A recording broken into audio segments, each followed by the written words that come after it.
Hello, I'm Mike Parrish, Agriculture Extension Agent in Dinwiddie County, and I'm for the soil because it's the foundation to everything in agriculture. Thank you so much for joining us for this episode of For the Soil, a Conversation. I'm Jeff Ishii, and my co-host Dr. Eric Benfelt with Virginia Cooperative Extension will be joining us in just a few moments. Mary Sketch Bryant took the week off, and very busy lady Mary is, and we will welcome her back in a future episode. Our special guest this week is an international guest. She is from southeastern Africa, and that's exactly where we had this conversation with Taona Chigwenembe of Malawi. And she's with an environmental group there in Southeast Africa that is looking to improve the soil health of their own region. I think you'll enjoy this conversation. Let's now go to part 2 of this conversation with Taona Chigwenembe of Malawi.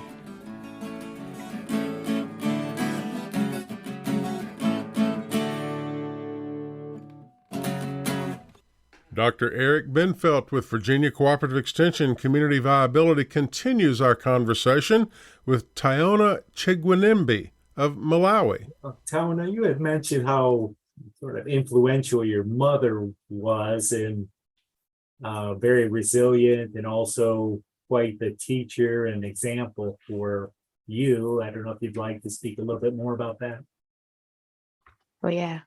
So growing up, I grew up with a mother who was, she's very bright, vibrant. She's a teacher by profession, and she just worked hard. She made sure that we did not lack anything. We had food on the table, we had clothes on our back, and nobody would ever notice where we were coming from. But she was doing pretty much all that. So when she comes from school, she would come home and cook some samosas, make a couple of cakes, a couple of food stuff that she would go back and sell at school to her students when she was teaching on a break. Then she would sell them the snacks just so she'd be able to support and made everything available for us and make sure that we access education and we did not lack anything. For me, that was very inspiring. And not only that, she taught me how to grow food because she would have livestock around. She made sure that she's growing, all the vegetables around the house, the fruit trees. Our home was very abundant because she made sure that we had all that. So growing up, I was very, very inspired by my mom and the work that she was doing. There was no end to her work, and she just wanted to make sure that our family was supported. We had everything that we needed, and as girls too, and that we would be able to dream bigger and become more in this life. So that she inspired me a lot. She still does up to now. And I think when I grew up after graduating from college, I met a couple of other women in the villages. These are women in poor communities. They do not have access to water, access to education, access to, there are no hospitals around. They're just in poor and hard to reach areas. But they are hardworking women as well. And, they're doing pretty much the same thing my mom does. And that just is very inspiring. They wake up, in the morning, go out in the fields, make sure they're growing food for their family, come back, with vegetables, legumes, and whatever food that they're able to harvest that time, and feed their entire family. Even their husbands are truly relying on these women. So these are incredible women that I feel like they need the support all the support that we can give them, because they work hard, they supply, food for their families. They are pretty much taking care of the villages. They're not really recognized. Their work is not really recognized. But the contribution that they give, to the family, to the villages, to the country is very, very important to be recognized. Taona, you talked in the previous episode about the people of Malawi growing their own food because they don't have the convenience of grocery stores and so forth like we do here in the United States. I'd like for you to talk a little bit more about gardening, or what we would call backyard gardening here in the United States. And I presume there in Malawi, it is subsistence gardening. It is for your food. Talk about some of the practices in the the typical garden, if you will. For instance, do people in Malawi, do they use compost? Do they use cover crops? Do they test their soil every once in a while? Can you talk about some of the, maybe use raised beds, some of the techniques? Okay. So we have raised beds, and we also use box ridges, the big box ridges, and a lot of these gardens. Most people would want to have these gardens closer to a water body, so that they can easily water and irrigate the crops. So I think I did not mention that the communities that we work with are along the big Shure River in Malawi, and this river is infested with a lot of crocodiles and hippos. So it's hard for poor communities to just go there with their buckets. They can't draw water from there with their buckets. You need irrigation equipment to be able to do that. So it's a big water body that most people can't have access to because it's a danger. It has a lot of crocodiles. But then you find that people still go out there and dig out a well close by, so that they're able to draw water from there and water their gardens and to be able to grow food. Partly also because this is a drier area, and with the threats of flooding every year, so most homes are built very far from the gardens. So you'd have to walk from home to the garden just to be able to grow food, because you want your garden to be closer to the water, but you don't want to build your house closer to the water, because once it's flooding, it means your home is gone as well. So most homes are far. Most people have to walk like 30 minutes walk to get to their gardens so that they can grow food and take care of the gardens. But because it's a community gardens and people, it's such a safe place and everyone takes care of everyone, And if you've got manure, like from your livestock, you're able to share with your neighbor and, build some more compost manure. You can do that and apply to the soils so that you can be able to grow more food, make your soil more healthy. So it's usually using manures from the livestock, simply composting, and sometimes it's using the right cover crops as well. A lot of legumes that we use in Malawi, some of them, they're nitrogen fixers, and they're able to support, I think, the soil and to be able to bring more nutrients to the soil. We have trees that we also encourage to be planted in the gardens.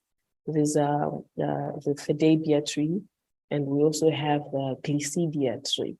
And these are like great manure for the soil. If you plant them, and you're practicing chop and drop every time, like chopping and dropping, mostly the Glycidia, and you're dropping the leaves on top of the soil, you're covering the soil with the leaves. It just brings a lot of nutrients to your soil. It makes it even more healthy. It makes it easy for you to grow food on that soil. So it's about introducing the right trees to plant in your garden, putting the right cover crops as well, rotational planting as well. So if you planted a couple of beans here, you'd have to rotate a couple of times, but also diversity in the garden. You're making sure that you're introducing crops that maybe they might be prone to some, to some pests, but these might resist that pest. So combining different varieties of crops on your land so that you'll be able to have a variety. At the end of the day, when you're looking at the harvest, you're not harvesting just one thing, but you're harvesting a couple of other things. And that also improves and boosts nutrition in the families as well. Taona. So most of these gardens are also under trees. So we're also promoting agroforestry systems. So pretty much strong agroforestry systems that we're implementing. Taona, if you could speak also about the importance of water conservation. My wife, Mary, and I, we lived along Lake Victoria as well as in a town, and we relied a lot on rainwater for all of our household needs, as well as, if we would have a garden. What is needed there in Malawi as far as water conservation? Water is very important in our areas. Malawi, 80% of our country is dependent on rain-fed agriculture. So if you do not grow your food during the rainy season, it becomes very hard for you to grow food any time of the year. So knowing when to grow the food, and I think the changes in the weather patterns have made it very difficult for most people now. It's hard to predict when you're getting, enough rains, when can you grow this? So most people are just waiting and seeing, what it will be like in that year. So whenever it rains, it's very important to save as much water as you can. Find ways to save that water so that you use the same water to grow food, I think, for a longer period before it gets totally dry and it's hard for you to grow food. So just conserving that water, I think, to prolong the growing season, it's very important. But not only that, also for the homes and use of water in our homes as well. It's very important. So most people do not have access to, running water. They would have to walk to a close by borehole to be able to draw water and take it back home. So that also kind of affects the lifestyle that most people live. It takes more time from gardening, more time from other, responsibilities, because they have to make sure that they have water at home as well. Yeah. So it's very important to conserve water, more especially when you're living in a savanna area where it's dry for 220 days in a year. You want to make sure that whatever water you have keeps you for a longer period. Eric, any further questions? Taona, if you could, I know women's education, girls' education is also very important in addressing these environmental challenges. If you could speak a little bit about I think it's Girl in a Bike program. Now, I know when I was in high school, Taona, our house they would provide a bus if you were 2 miles from the school.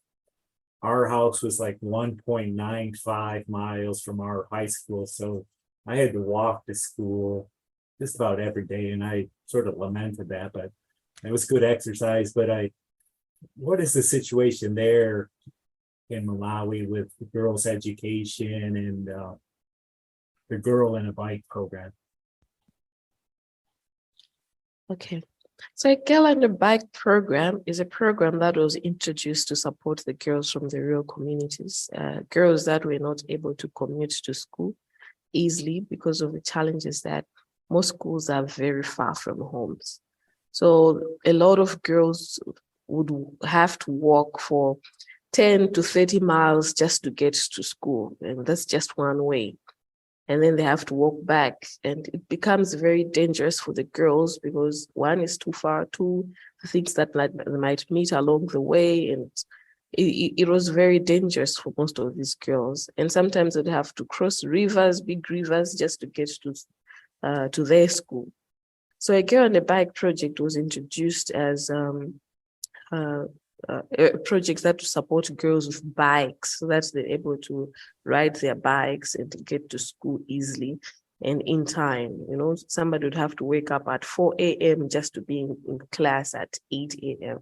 So you'd imagine the productivity of that child when they are in class after having that long walk, and they would have to think about another long walk back home. So that was kind of affecting the education for the girls in the areas. Most parents would not let the girls go to school because it's too far, number one. Two, girls have to wake up early in the morning already to go draw water from a well, bring water to the home, to support the homes, which makes it even more difficult for the girl. It now means she has to wake up at maybe 3 a.m. so that she's able to do her chores at home just to start off for school at 4 a.m. So this project was basically introduced to support these girls, but it was inspired after looking at all the statistics and knowing that educating girls is another solution to climate change. So if we're educating these girls and supporting girls' education in our area, we would have more champions, more ambassadors rising from this community, and they'll be able to make a lot more difference in the community that they are in. So we started with bikes, and then later on we started with even constructing hostels for the girls that were living even further, distances that even bikes could not cover in a day. So we built hostels for those girls as well. So right now we have educated over 500 girls through our project. And currently we have 250 girls that we are supporting with scholarships, bicycles, just making sure that these girls are staying in school. Yeah. And it is also something that keeps them away from early marriages, because if they are home with the impact of climate change and the thing that parents can't produce food, as well as they used to do, so they would want to marry the girls off, so that they do not have responsibility for feeding more family members in the home. So girls as young as 12 would be married off. So this program has also helped us to keep more girls in school, just making sure that they are not married off, and we're reducing also early marriages in the community. We've been talking today with Taona Chigwenembe of Malawi. And Taona, it's been a real pleasure to have you on the program. I just pulled up your website, and I wanted to make sure that our listeners were aware. You can do a search for the term Creative Solutions for the Environment. The web address is csemw.org,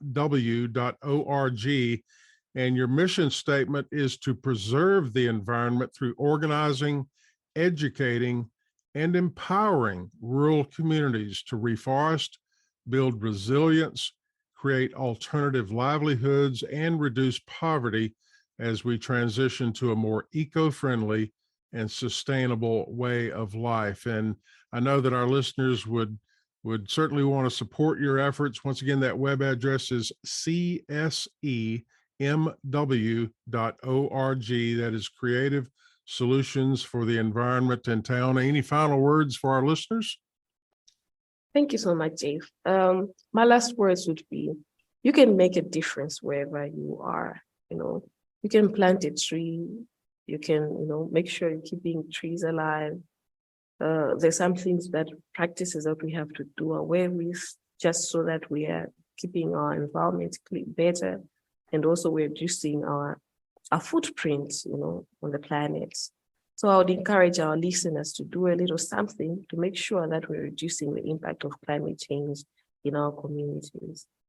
Do whatever you can, whether it's, reducing your carbon footprint, whether it's supporting work like ours, you help us to plant more trees, support more communities to grow food sustainably, and they would be able to live in a world that is a lot better than we are right now. So just encouraging everyone who's listening to support our work, but not only our work, but organizations that are doing similar work that we're doing as well, so that we are able to reverse the trend of climate change on our communities, and we're able to help communities become food secure by doing one thing at a time, doing something that makes a difference. Thank you. Well, thank you so much, and best wishes in everything that you do. I know, Dr. Benfeld, you would join me in that. Yes, thank you so much, Taona. It's been a pleasure, and as always, find your work and the conversation very inspiring. Thank you so much for having me.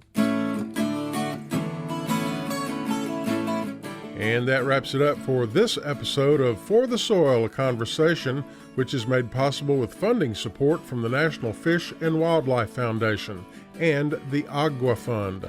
Other partners include the USDA's Natural Resources Conservation Service, Virginia Cooperative Extension, Virginia State University, Virginia Department of Conservation and Recreation, and partners of the Virginia Soil Health Coalition. Views expressed on this podcast are those of each individual guest. To download a copy of this or any other episode, visit the website forthesoil.org.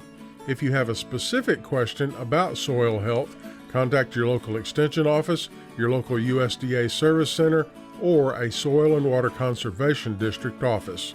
Music used during today's program was provided courtesy of the Flip Charts, all rights reserved. For the Soil, a Conversation is produced by On the Farm Radio in collaboration with Virginia Tech. I'm your host, Jeff Ishii.